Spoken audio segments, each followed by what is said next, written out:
Ce qu'on nous apprend à l'école sur Leila Fatma Sumer ne suffit pas pour connaître cette grande femme exceptionnelle dans l'histoire de l'humanité. Fatma Sid Ahmed Oumeziane, connue par le nom de Leila Fatma Sumer, est née en 1830 à Ouergia, dans l'actuelle commune d'Abi Youssef, wilaya de Tizi Ouzou, en Kabylie, et morte en 1863 à Tablat. C'est un personnage décrit par les Français eux-mêmes selon une image sciemment réductrice.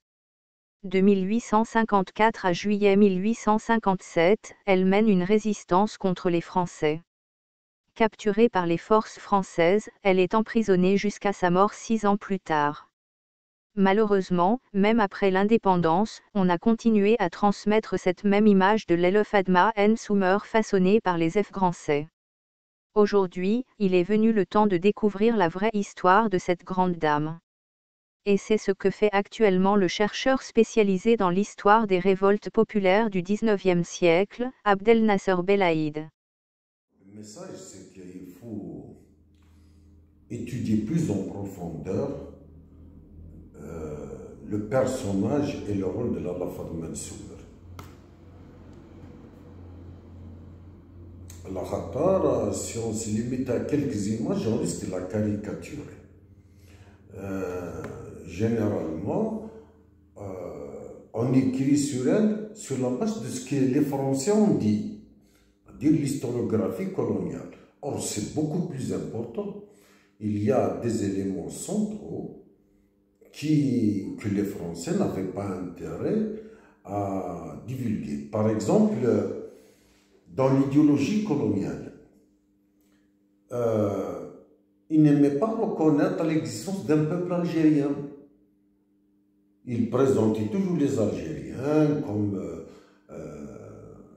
un assemblage de tribus.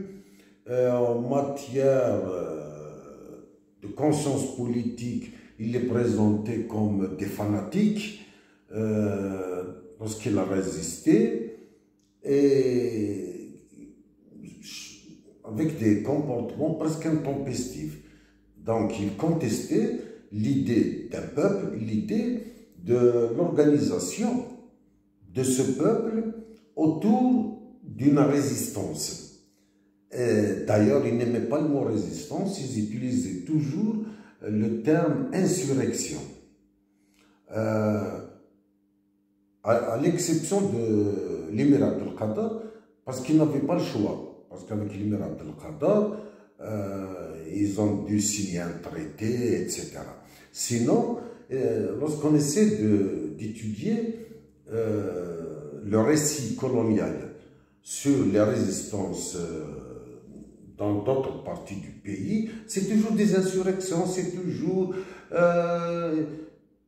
une masse d'individus fanatiques, ils utilisent souvent ça, donc incapables de conceptualiser une résistance. Qui dit résistance dit organisation. Or, pour eux, non, il ne pouvait pas y avoir d'organisation. C'était, comme j'ai dit, quelque chose d'intempestif, alors que c'est faux. Justement, l'histoire de Leila Fatma Sumer est très intéressante à étudier de ce point de vue, parce que on croit connaître toute l'histoire de Leila Fatma Sumer, ce qui n'est pas le cas. Leila Fatma Sumer n'est pas, comme on veut nous le dire, l'héroïne d'une seule bataille.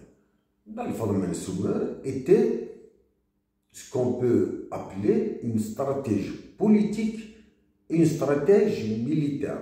Une stratégie politique, comment? Déjà, dans la mobilisation de la population à travers les tribus et les confédérations de tribus. C'est pas facile. La moitié du 19e siècle, de voir une femme qui avait un tel ascendant sur la population, comme je l'ai dit, dans une société quand même conservatrice, traditionnaliste, etc. etc. Et ça, c'est très important. Militaire, c'est la même chose. Elle ne se levait pas matin, elle voit les Français, elle dit voilà, tac, je vais aller me résider. Non, il y avait de la planification, il y avait de la préparation. Et là-dessus, il y a un élément dont malheureusement personne presque ne parle, c'est la question de l'organisation et de la coordination de la résistance populaire dans la région de Kabylie jusqu'à l'expédition Rondon de 1857. Il y a eu un événement très important, disons fondateur, c'était la réunion à Tizit, près du village de Mahven, dans la région de Borny, en montant vers voilà. Donc, en avril 1855, Blal Dina, Lala Forman Souber, accompagné de Hmas, qui a joué un rôle très très important. C'est Sitaha, Cheikh Sdiq Ben Arad et Sil Hadj Ammar, qui était muqaddam de la tariqa rahmaniya. Vina, à partir de là, il y avait vraiment un travail d'organisation, de coordination de la résistance.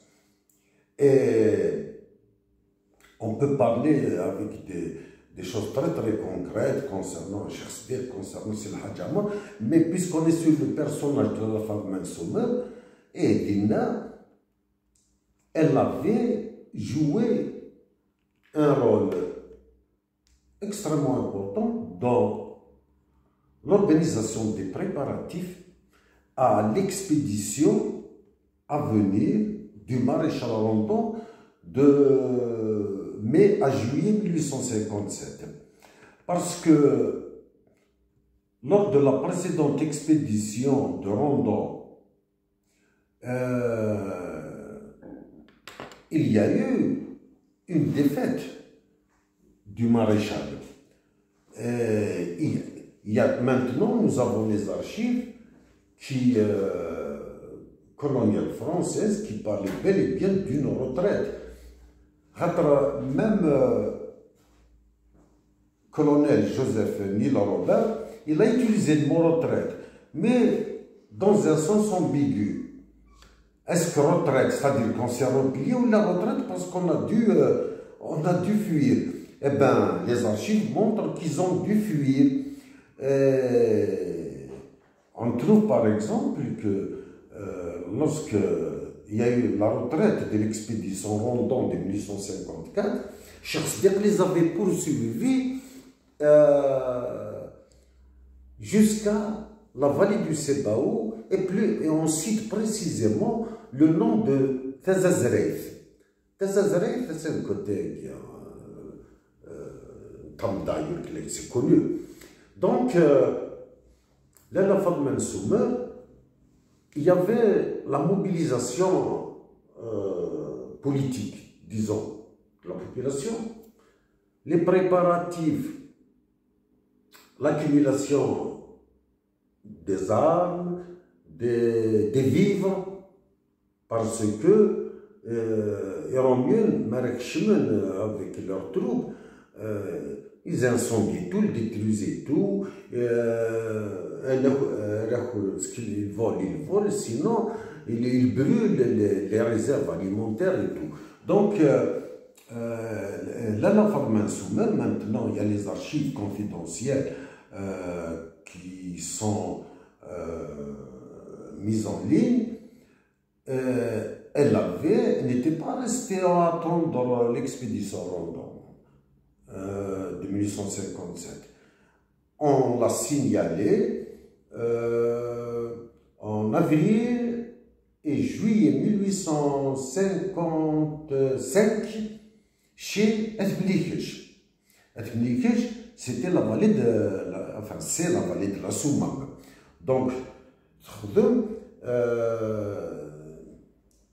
une organisation qui était extrêmement importante à connaître pour connaître justement le personnage de Lala Forman Souber. Donc il faut cesser de réduire l'importance et le rôle de la Fadma Soumer est une bataille. C'est beaucoup plus important que ça. Ce qui s'est passé en 1854, parce que la bataille à laquelle on fait référence, elle date de 1854, il y avait plus que cela. Lorsqu'on lit par exemple l'ouvrage de Joseph Lille-Robin, Histoire du shérif Boubarla, je cite cet ouvrage parce que d'abord il est volumineux et surtout il est basé sur des archives, y compris les télégrammes que Rondon et ses généraux avaient échangés pendant l'expédition. C'est du concret, c'est des messages officiels. Et bien là, évidemment, Robin, il ne dit pas tout, mais il suffit d'interpréter. Il y avait une coordination extraordinaire. Boubarla, Lalla Fadma Soumer, Shakespeare Ben Arab. Il y a une partie très importante, par exemple, c'est de voir comment l'expédition Rondon de 1854, qui avait été un succès au début, puisque Rondon a pu s'installer au sud des Athiyahia, à proximité de l'actuel El-Hammam. Et puis, à Sbir, il y a eu la contre-attaque, la coordination. Il a dû faire la preuve. Lui, bien sûr, il a présenté la chose comme une victoire. Donc, c'est fou. La preuve, il a dû reprendre une autre expédition en 1857. Puisque en 1854, tout le côté. Bref, il y a toutes ces choses-là, une sorte de lecture, même pas d'analyse critique, de lecture critique sur ce qui s'est passé. Donc, là, la Fadma Soumer était un personnage d'exception. Un personnage d'exception. Déjà, Marat Walid, Amich, Faddarfis. انت خلاص ليس نورجع ومن بعد تروح رسومر bref ça c'est un autre aspect de l'histoire un mec ترجمات une tête à laquelle ils ont confié la direction de la résistance. Il faut replonger dans le contexte socio-historique, socio-culturel de l'époque. Nous sommes dans la moitié du 19e siècle. Khamtouz n'avait pas ce genre de rôle. Et pourtant, Kenneth. Il y a certains qui disent c'est parce qu'elle avait bénéficié de l'aura de Nzaouil Jdis. Alors, d'accord? On va débattre, on va aller au fond des choses.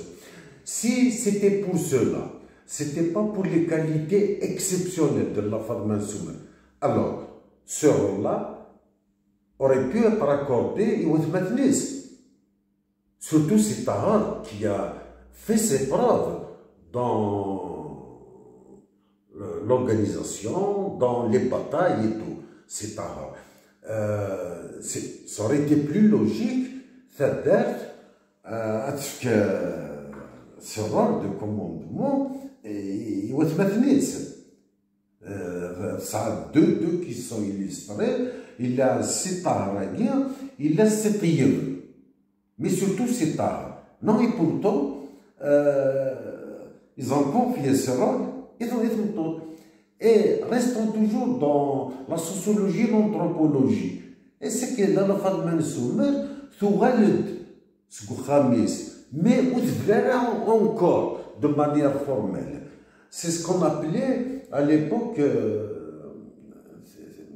il y a un autre mot, mais c'était un statut intenable pour la femme.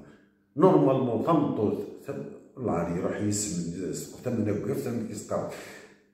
elle n'avait pas le droit de sortir, de franchir le seuil de la maison familiale.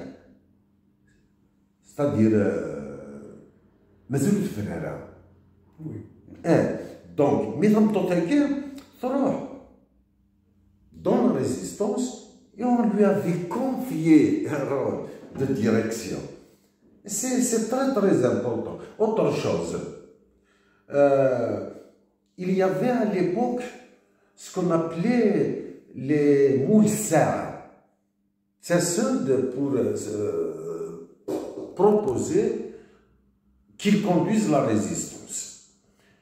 Eh bien, c'est ce dans la femme souveraine. Déjà en 1849, il a Sidi Hachmi.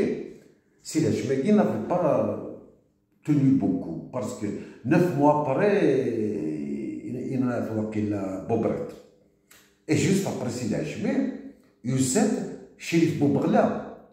Avec ce personnage, Tsorohon, la femme souveraine. Elle était encore jeune en 1849. Elle avait 19 ans. Donc, c'est comme ça qu'on peut faire l'histoire scientifique. Le mot est trop fort, mais l'histoire qui s'approche de la réalité. Et il faut sortir des clichés. Ironieux, mais ils avaient intérêt à la caricaturer. Mais nous connaissons, surtout que maintenant, nous avons des éléments d'analyse. Il faut transcender l'historiographie coloniale. Il nous appartient d'apporter ce regard authentique sur une femme d'exception, pas seulement en Algérie, mais dans le monde. Que l'on me donne l'exemple d'une seule femme dans le monde qui, au XIXe siècle, c'est-à-dire à l'apogée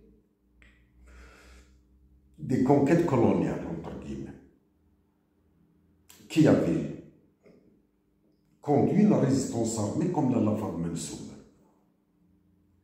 La Lafar Mansour était unique. Pourquoi les gens ne relèvent pas ça? Qu'on apporte la preuve contraire. Yoni Naïd, il y a la dernière reine de Madagascar.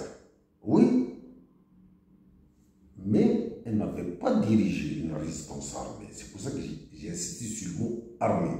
Donc là, la femme Mansour était un personnage de dimension internationale et c'est des faits concrets. Et puis, il y a d'autres qualités en tant que personne.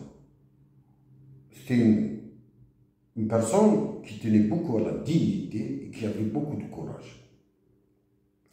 D'abord, elle avait eu le courage de se dresser contre des généraux coloniaux, et même lorsqu'elle a été arrêtée, elle est restée digne. Elle avait été arrêtée par les ordres du général Youssouf. Il n'y a pas un seul écrit ou le témoignage disant qu'elle avait tremblé, y compris lorsqu'ils l'ont présenté au maréchal Rondon. En bas, on découvre un ouvrage d'un Allemand qui était présent à l'arrestation et au transport de l'Alafar Mansour, des Ililten, c'est comme ça le nom, j'espère que je ne me trompe pas, Hamed Tizi Ouzou. Il aide le Rachid Tassel, parce qu'elle avait une aura, elle avait même une aura de sainteté dans l'esprit de la population. Elle leur souriait. Elle leur souriait, alors qu'elle était prisonnière, attachée. Il paraît même qu'elle levait ses mains, selon le récit de cet Allemand, vers la population. Autre chose, maintenant on a les archives. On s'est arrêté le 11 juillet 1857, le 12 juillet 1857, avec à Tizi Ouzou. Eh bien, elle est restée digne. Nous tenions Romain à Oukun, chef de Benitez. Et dans les archives, on trouve qu'ils avaient envisagé à un moment de l'exiler en Tunisie. C'est dans les archives confidentielles coloniales. Hein. On parle de Punt dans la région d'Alger, à l'origine pour une période de transition. On va installer définitivement les Beni Slimane sous la poigne du Bachar de l'endroit, et en mieux, ils veulent nous présenter la chose presque comme une ancienneté de leur part vis-à-vis de la Fadma Soumer. Mais non,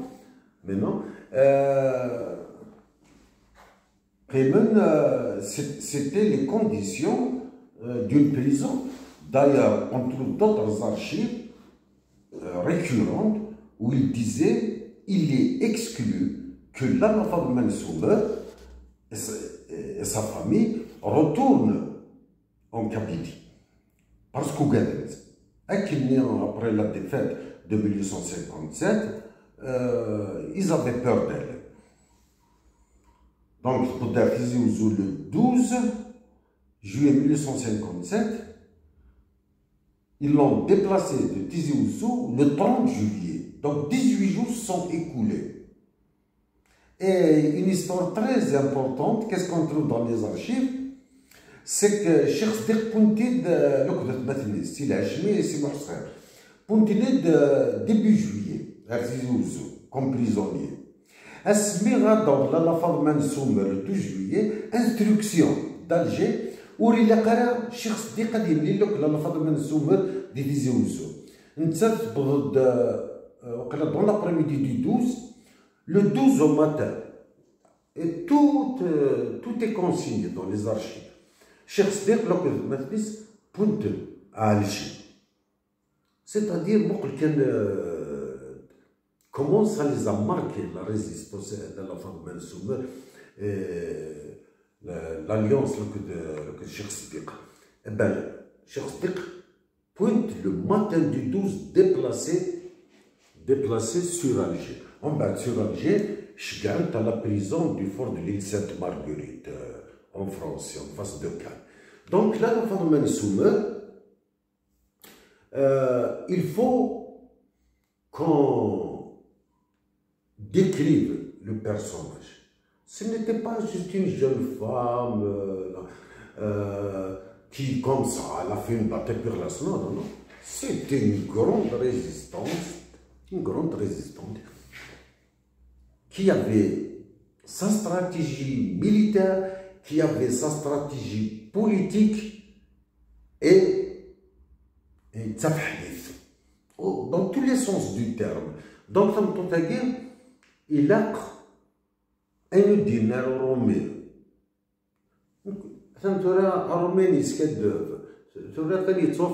à travers ses propres écrits confidentiels.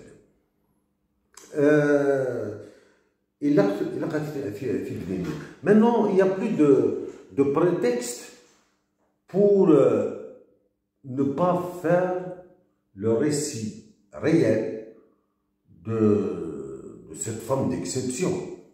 D'exception surtout l'essence du terme par rapport au contexte historique dans lequel elle avait vécu, elle avait résisté.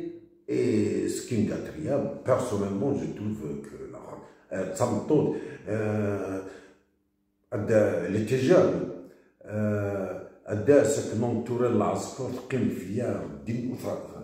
Au contraire, elle souriait.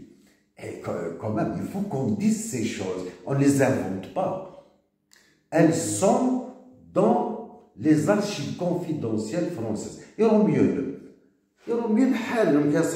comment la récupérer? Il y a même une tentative de la récupérer, d'apprivoiser le personnage. Il y a eu des tentatives. Il voulait la dénigrer. Elle était immense. Ce qui est complètement faux.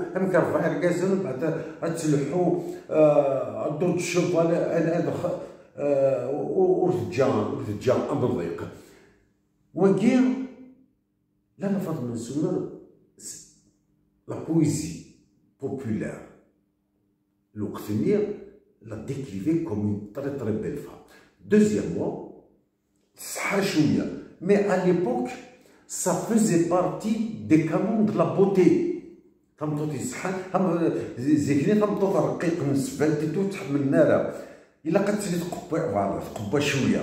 C'est comme même en Europe, les tableaux de peinture du XVIIe siècle et tout. Ils décrivent toujours, ils peignaient toujours donc, mais au mieux, ils ont voulu porter atteinte à l'image même de la femme Mansour. Ils sont malins, mais ils ne pouvaient pas se déplacer là qu'on a. Ça, le message vicieux induit, donc ils ne pouvaient pas se déplacer. Donc, il y a tout ça, il y a tout un travail. Et tout là, avec les archives confidentielles de Ridifron, on peut tout reconstituer et on a la poésie. Il y a beaucoup de poèmes, et là, qui est une fierté extraordinaire. Voilà donc le message que je voudrais porter concernant ce personnage de la femme hors du commun. Donc, 2 points. On commence. Tu as 2 points qui montrent qu'on doit parler de la femme Mansour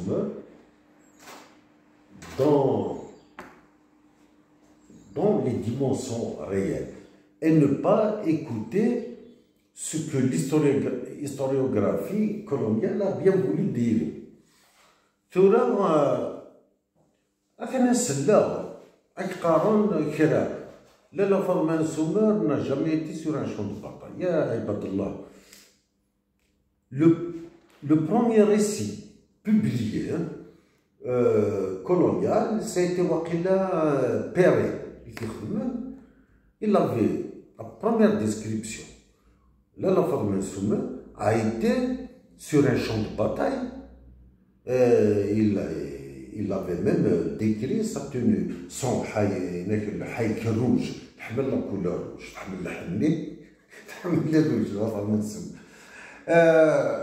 il a décrit qu'elle était là.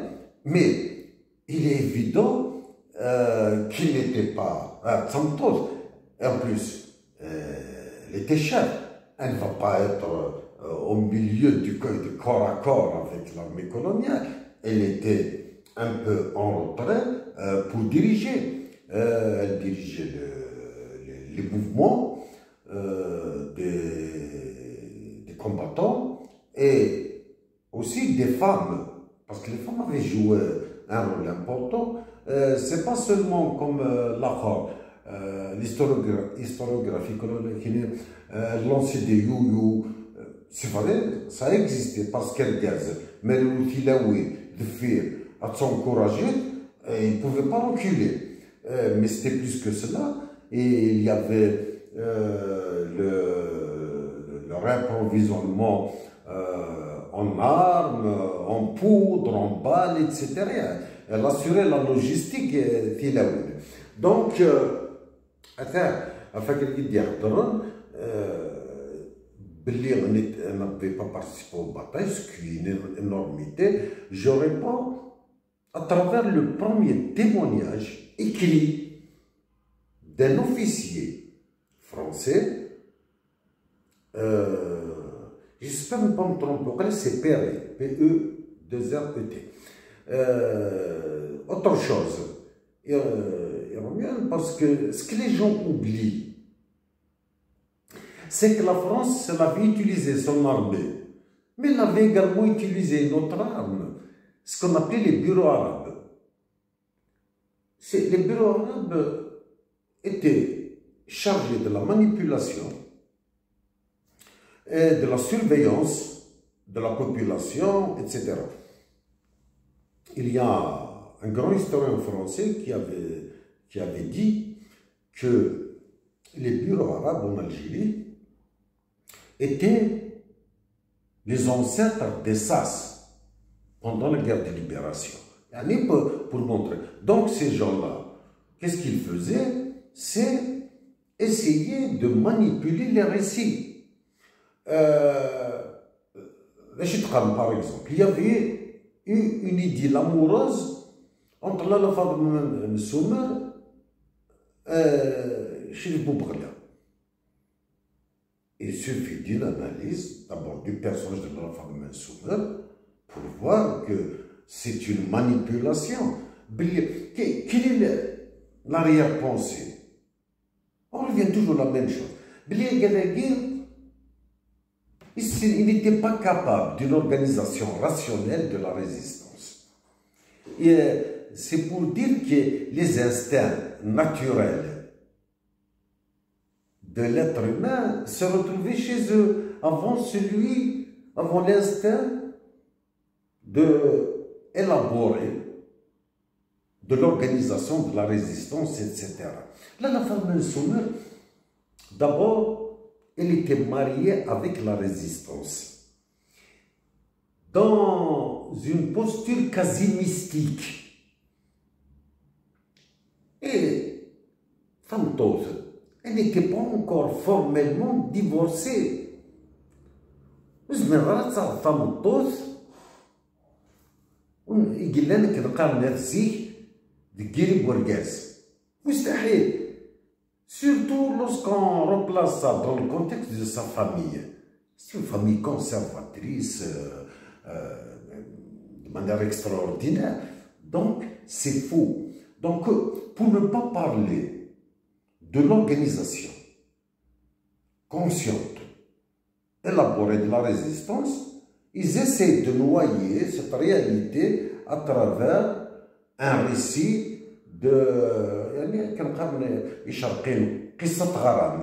ce n'est plus قصة مقاومة, c'était plus le récit d'une résistance, mais le récit d'une idylle amoureuse. Tout là. Et Romain était dans leur rôle.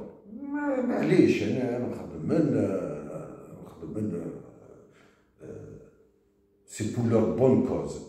Mais le problème, c'est qui reprennent ça, qui n'essayent pas d'approfondir. Et Romiel ont bien réalisé l'exploit d'enterrer le nom de Shakespeare ibn Arabe. Donc, ils avaient les moyens. Il a par exemple le colonel Anoto, qui avait terminé général de brigade. Il était chef du bureau arabe à Tizi Ouzou. Tout son travail avait consisté à choisir l'image de la Fadma Mensoumer de Cheikh Siddiq. Pourquoi? Lorsqu'on fait des recherches approfondies, on va voir que pour Romiel, la Fadma Mensoumer et Cheikh Siddiq, pourtant arrêtés, ils se sont neutralisés, continuer à représenter un danger parce qu'ils pouvaient encore relancer la résistance. Dans les archives confidentielles de Romiel, il y avait toujours le mot influence. Influence. Qu'il fallait combattre. L'influence dans les esprits. Parce qu'on est tous c'est un germe. Iglaine de la population.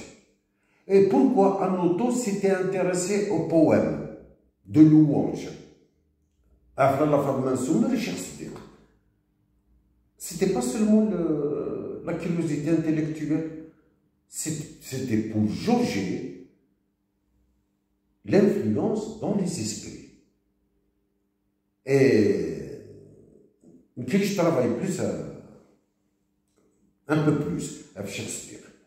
Eh bien, j'ai été surpris de trouver que dans les PV d'interrogatoire des acteurs de l'insurrection de 1871 dans la région de Tizi Ouzou, dirigé par Qaïd Ali Nafqassi, eh ben, souvent le nom de Cheikh Sdiq revenait. En février 1855, en exil. Ouais, l'insurrection de 1871, tellement ils avaient peur. Influence légué, Flan, Dile Guerrière, a été un fervent partisan de Tariqa Sistir ou le Cheikh a été proche. Il faut faire une histoire globale. Il faut sortir des histoires épisodiques. Épisodiques, c'est le jeu de l'historiographie coloniale. France a les moyens, et pas seulement militaires. Donc, le travail que nous devons faire, il doit être à la hauteur de ceux qui ont voulu nous imposer le récit. Et là-dessus, il faut, pour ne pas tomber dans le piège à raconter ce que nous voulons raconter, non. Ce que j'appelle la déconstruction du narratif colonial. Par l'analyse, nous avons les matériaux nécessaires pour le faire. Pourquoi j'insiste, il y a à peu près 2 ans, à les archives confidentielles et romiennes. C'est parce qu'en principe, il n'y avait pas de la manipulation. C'était quoi? C'était des dépêches, c'était des rapports à usage interne. Aussi, il disait la vérité. Puisqu'il ne savait pas que et ça sera trop tard. Elle qui est sous confidentiel dans le domaine public. Alors voilà, on a des matériaux extraordinaires. Il a la femme soumeur,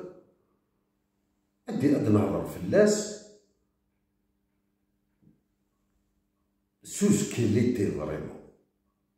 C'est beaucoup plus, c'est beaucoup plus que ce qu'on a écrit, ce qu'on a dit à ce jour à Fontothèque. Elle était extraordinaire. Extraordinaire. La mémoire collective, hein, je ne sais pas, je n'ai pas pu le vérifier par des éléments tangibles. Cheikh Sdiq, qui était un dur, c'était l'homme, un chef du moitié du 19e siècle, il s'en laissait faire. Lequel Cheikh Sdiq était intraitable avec les hommes. Mais l'information s'en laissait faire. Donc, comme toute guerre, sans tomber dans le délit, nous faisons de l'histoire réelle, de l'histoire concrète. Donc, si le message il y a, voilà, un travail approfondi. Des images que les Romiens ont voulu donner d'elles. Donc, nous avons la matière première, nous avons maintenant tous les matériaux nécessaires pour qu'il n'y ait à ce que la question de mon qui est la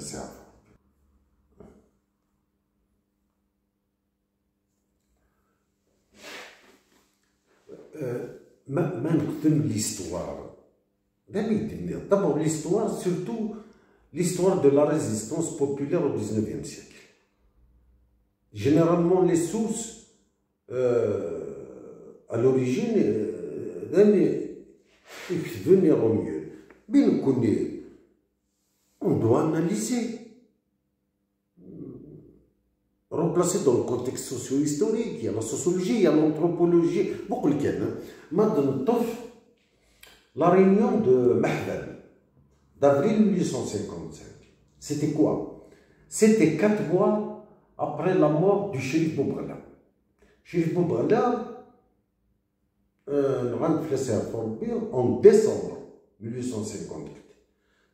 نجمع عن 3 أيام لا فاطمة منسومة الشيخ صديق سي الحاج عمر en avril 1855 مقل كامل غشال وكان يفوزي دي زاناليز أمريكا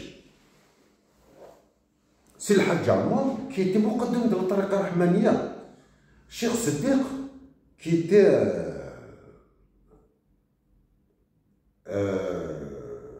d'une zaouia prestigieuse, c'était l'une des zaouias les plus importantes en Algérie au 18e, 19e siècle. هذا قلة من كاين une jeune femme qui était, disons, en instance de divorce formel. Normalement, s'il y avait des analyses, غير ثاقي كان أزرون ذا شو إذا القيمة تمطو ثاقي. Donc, dire le respect, Cheikh Siddiq il a la femme Mansour, réciproquement, c'est quelque chose. Cheikh Siddiq, par exemple, on a maintenant les archives, parce qu'il était très espionné, les archives qui montrent comment il avait rappelé à l'ordre. C'est le Hadj Ammar, muqaddam de la tariqa rahmaniya. Mais il n'y a pas une seule trace où Cheikh Siddiq aurait manqué de considération dans la femme Mansour. Il n'y a pas une seule trace. Et réciproquement, par exemple, une fois, elle avait à se prononcer sur une décision importante. Je la réponse est là. ذاون الشيخ الصديقي ذاو اليوم هكا en ces termes. يعني mais au mieux il n'avait pas intérêt à dire ça. Ça veut dire ces indigènes ils avaient une organisation. Donc هنشتاق اليوم تلاقيت ça va nous permettre d'écrire l'histoire réelle. Personnellement, je me porte de critique contre personne. Ce n'est pas mon objectif. Ma satisfaction est d'être parvenu à, comme les économistes, à noircir la matrice. C'est tout. C'est comme une mission. Je n'ai pas encore lu d'écrits d'historiens parlant de l'organisation de la coordination de la résistance dans la région de Kabylie. Et pourtant, elles sont aux yeux. Elles sont aux yeux. Si le Hadj Ammar, il avait mené ce qu'on appelle la résistance de Sil Hadj Ammar en 1856, août-septembre, versant ouest du Jura, là, la femme Ben Soumer, la vallée de la Soumelle, versant sud, versant ouest, il a créé. Et Cheikh Siddiq, il t'offre, si le territoire, si le Hadj Ammar, maintenant, de nouvelles archives, on le signale chez les Milikesh. Et avec des batailles décrites par les officiers supérieurs français. Donc, moi, je vais une carte géographique. Ça se complète. Sans compter le fait qu'il faut maintenant, si j'insiste là-dessus, maintenant on a des archives confidentielles. Maintenant, Cheikh Siddiq est parti prêter main forte ici le Hadj Ammar dans la région Watiyun Bourdi Mishtras de la Mizane en 1856. D'ailleurs, il avait perdu beaucoup d'eau. Tout le monde a fait d'eau. ثلاثة أيام مقبرت الوقت اللي قبل سنين مقبرت ثلاثة les contingents de Cheikh Siddiq. On a maintenant des archives confidentielles sur les conseils de guerre. Comme je m'intéresse plus à fond à Cheikh Sadiq, que organiser Cheikh Sadiq. Et on retrouvait, c'est le Hadj Ammar, on retrouvait, si c'était pas dans la Fadma Souma, on retrouvait son frère, c'est Tahar. C'est ce qui s'est passé dans le conseil de guerre qu'il y a eu à Adni en août-septembre 1856, avant d'aller prêter main forte ici le Hadj Ammar.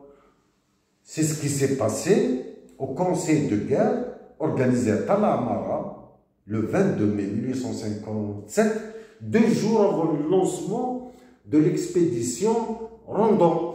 Donc, il y avait une coordination, il y avait une organisation. Et en milieu de quelques dinar, il n'avait pas intérêt à parler de ça, mais on ne peut pas se contenter des récits jusqu'à des choses les plus extravagantes, quelques dinar,